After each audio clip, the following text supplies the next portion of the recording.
Hi hello welcome to സിയാസ് creations A to Z stitch and tex. ഇന്ന് നമ്മൾ ഒരു സ്ട്രൈപ്ഡ് ബട്ടൺ ഹോൾ സ്റ്റിച്ച് ഉപയോഗിച്ചിട്ട് ഒരു ഡിസൈൻ ചെയ്തത് എങ്ങനെയാണെന്ന് നോക്കുന്നത്. ഈ ഡിസൈൻ ആദ്യം നമ്മൾ ബട്ടർ പേപ്പറിലേക്ക് വരയ്ക്കുക.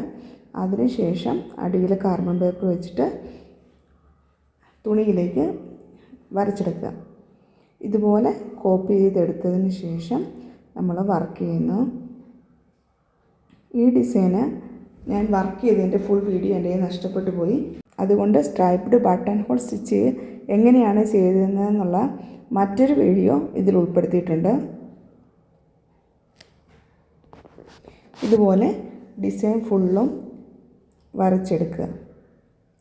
എപ്പോഴും ഡിസൈൻ വരച്ചതിന് ശേഷം ഈ മുകളിൽ ബട്ടർ പേപ്പർ മാറ്റുന്നതിന് മുമ്പ് നിങ്ങളൊന്ന് നോക്കണം ഫുൾ ഡിസൈൻ തുണിയിലേക്ക് വന്നോ എന്നുള്ളത്.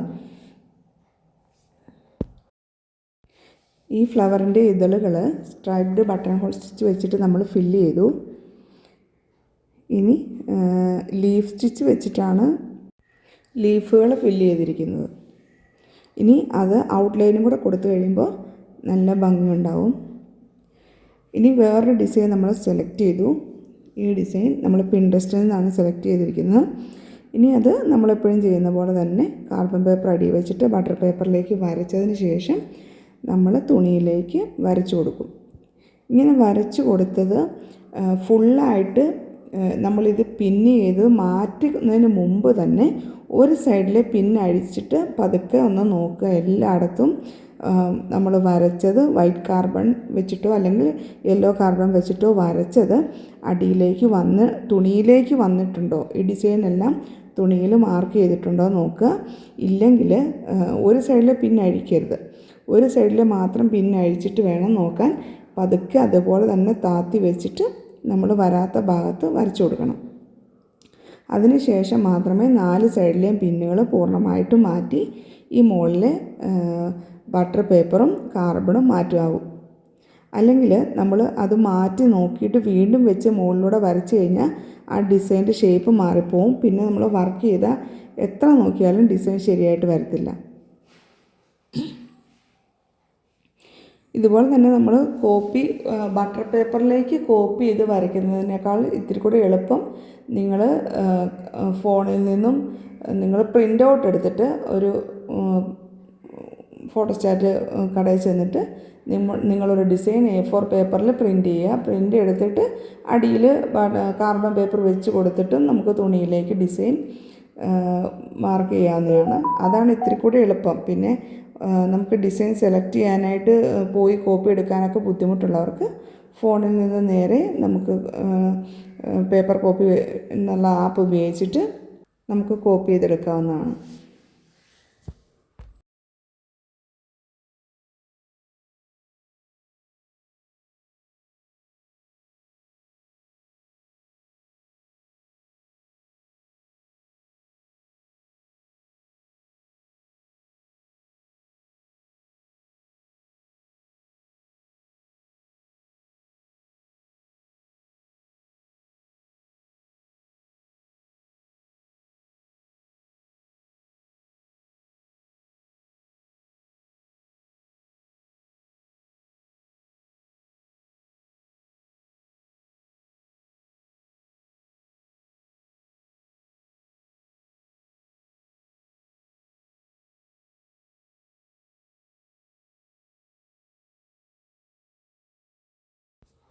ഫ്ലവറിൻ്റെയൊക്കെ നടുക്ക് ഭാഗം കട്ടിയിലും മുകളിലേക്ക് വരുന്തോറും ഇത്തിരി അകന്നും വരുന്ന തരം സ്റ്റിച്ചാണ് striped stitch button hole stitch.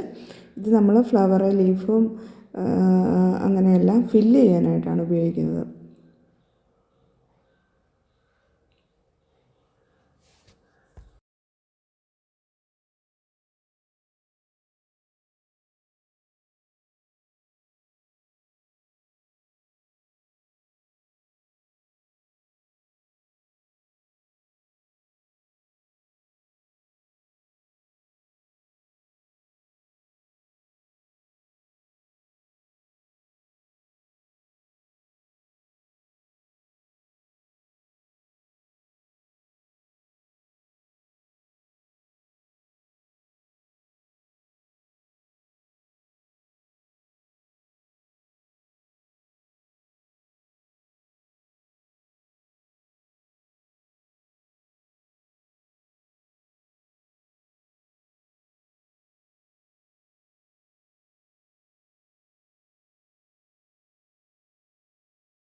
ആരി വർക്കിനെ സംബന്ധിച്ചിടത്തോളം നമുക്ക് കൈവഴക്കമാണ് ഏറ്റവും പ്രധാനമായിട്ട് വേണ്ടത്. നമ്മളിത് വർക്ക് ചെയ്ത് നല്ലോണം പ്രാക്ടീസ് ചെയ്ത് നല്ല സ്പീഡാക്കി എടുത്താലേ ഉള്ളൂ നമുക്ക് ആരി വർക്ക് കൊണ്ട് നമുക്ക് പ്രയോജനമുള്ളൂ. നല്ലോണം പ്രാക്ടീസ് ചെയ്യുക, പെട്ടെന്ന് തന്നെ വർക്കുകൾ തീർക്കാനായിട്ടുള്ള പ്രാക്ടീസ് നേടിയെടുക്കുക.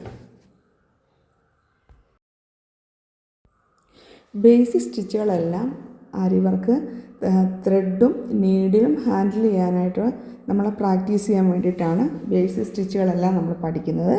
അതിനുശേഷം ബീഡ്സ്, സർദോസി, 3D വർക്ക് അങ്ങനെയുള്ള വർക്കുകളൊക്കെ പഠിച്ചു കഴിഞ്ഞാൽ മാത്രമേ നമുക്ക് നല്ല കോസ്റ്റ്ലി ആയിട്ടുള്ള അല്ലെങ്കിൽ ബ്രൈഡൽസിനൊക്കെ ഡിസൈൻ ചെയ്ത് കൊടുക്കാൻ പറ്റുന്ന വർക്കുകൾ നമുക്ക് ചെയ്യാൻ പറ്റത്തുള്ളൂ.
നമ്മൾ ഈ ഫെദറൊക്കെ കൊടുക്കുന്നതിൻ്റെയൊക്കെ ഈ ഔട്ട്ലൈൻ വരുന്ന ഭാഗമൊക്കെ ഹൈലൈറ്റ് ചെയ്ത് കാണിച്ചാലേ ഉള്ളൂ ഈ ഡിസൈനിന് നല്ലൊരു എടുപ്പുണ്ടാകത്തുള്ളൂ.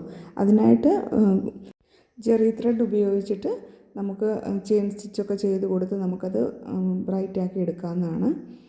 ഇതിപ്പം നിങ്ങളെ സ്ട്രൈപ്ഡ് ബട്ടൺ ഹോൾ സ്റ്റിച്ച് ചെയ്യുന്നത് എങ്ങനെയാണെന്ന് കാണിക്കാനായിട്ടാണ് ഞാൻ ഈ ഡിസൈൻ ചെയ്തെടുത്തേക്കുന്നത്.